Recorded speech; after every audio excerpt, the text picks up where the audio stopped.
So here's how I picture the Confederacy winning the war. In around mid-May of 1863, General Ulysses S. Grant would have accidentally been killed in Mississippi when his horse bolted and threw him off. Breaking his back, Grant's death snapped both his back and the backbone of the Union Army. His replacement would be John Clarendon. He was a self-inflated politician with little military skill who seemed powerless to prevent the South from bleeding the North dry. By the time command was transferred to General Sherman, the North was unable to rally back. After losing thousands of soldiers in many campaigns in previous months on the banks of Mississippi, General Sherman would make a desperate attempt to capture Vicksburg at around mid-June. The attack was disastrous. By later June, General Sherman would be killed, and the following day, the rest of the army would surrender. Less than a week after that, a determined and decisive Robert E. Lee, with momentum on his side after the victory at Vicksburg, would outflank and outmaneuver Union forces at Gettysburg. And after several days of Confederate assault, the Union Army would no longer exist. After two decisive victories in Vicksburg and Gettysburg, the Confederacy would rally all the way to win the war. The Confederacy now had won the war, but it was not destined to have a trouble-free future. For the remainder of Jefferson Davis's administration, the potential for interstate quarrels was a constant threat. More on this is Alex on. Thank you, George. After the Confederacy had won the Civil War, they would still be under Jefferson Davis's rule. And just as during the war, Jefferson Davis was quite ineffective and he caused inflation in his country. And the inflation would probably continue throughout after the war. And there would be poverty just everywhere, and people would not be economically well off or economically independent. And so his country would start to disapprove of him, and he would probably lose power.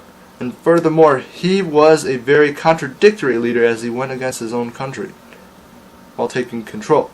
During the war, he took control of all these states, these southern states that valued states' rights. They wanted to separate because their states' rights were not being respected. But after they separated, their states' rights actually diminished because Jefferson Davis created even more central, stronger power.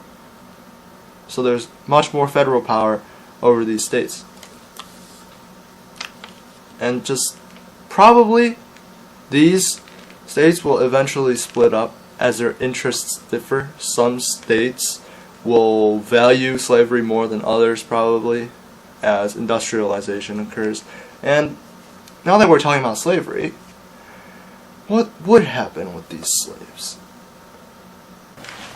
If the South had won the Civil War, contrary to popular belief, there would not be as many slave rebellions. During the war, slaves were completely clueless about what was happening. If they did receive information, it was Southern slanted or biased information. They didn't know the North was fighting for their freedom. And also, while a majority of the men left for war, which left women in charge of the plantations, there still weren't any significant rebellions or runaway slaves, so why would they revolt now?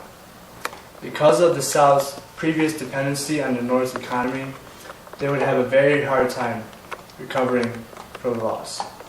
Crop failures across the ocean in Europe would increase the demand for grains from the North, therefore lowering the demands for cotton from the South. Also, in the Confederate Constitution, it states that it is forbidden to import slaves into the United States.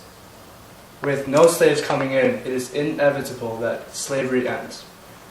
Soon after Confederate victory, slavery would die out because the South would realize its purpose was not profitable for its economy.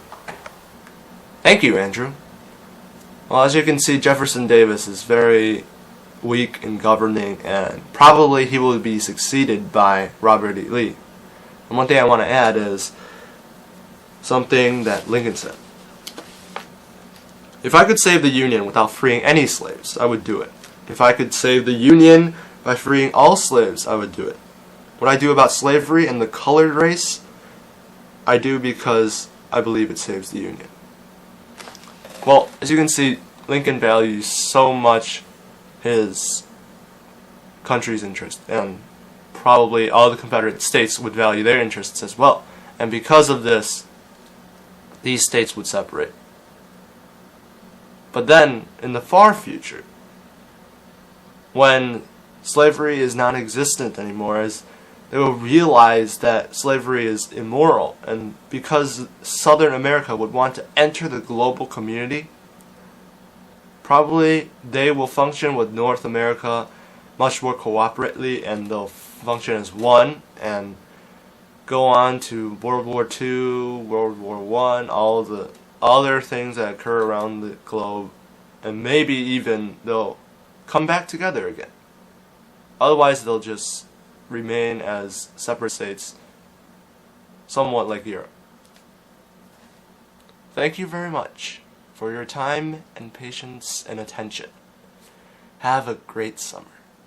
Yeah!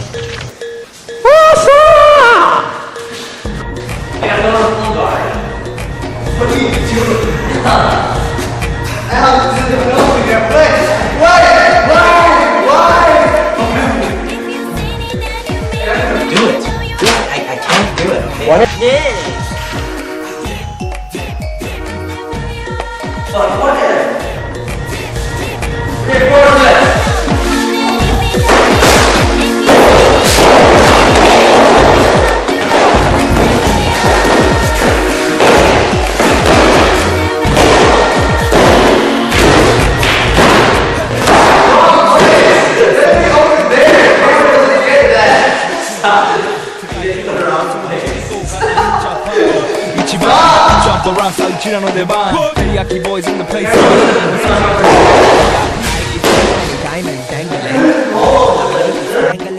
I can't concentrate. No, I can't concentrate. Did you get? I'll be like, yes, is that right? Yeah! Yeah! Do it. I can't do it, okay? Why don't you just say it? I'm Brian Sam. Okay. I can't do it. Okay. Yeah! Yeah! Yeah!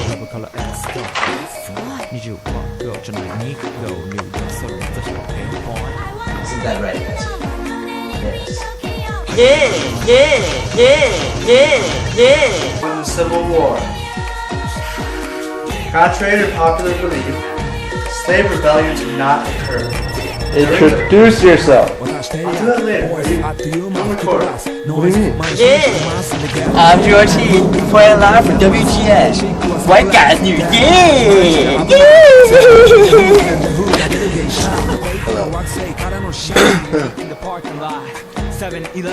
Hello. Hello. My name is Dr. Sun. I kill your disease very fast, okay? Okay, I give you something to eat and you feel very good in 20 minutes, okay? 20 minutes, okay? 20, okay, okay. You feel good, you go away outside, bye bye, okay. Yeah! 私のゴンスト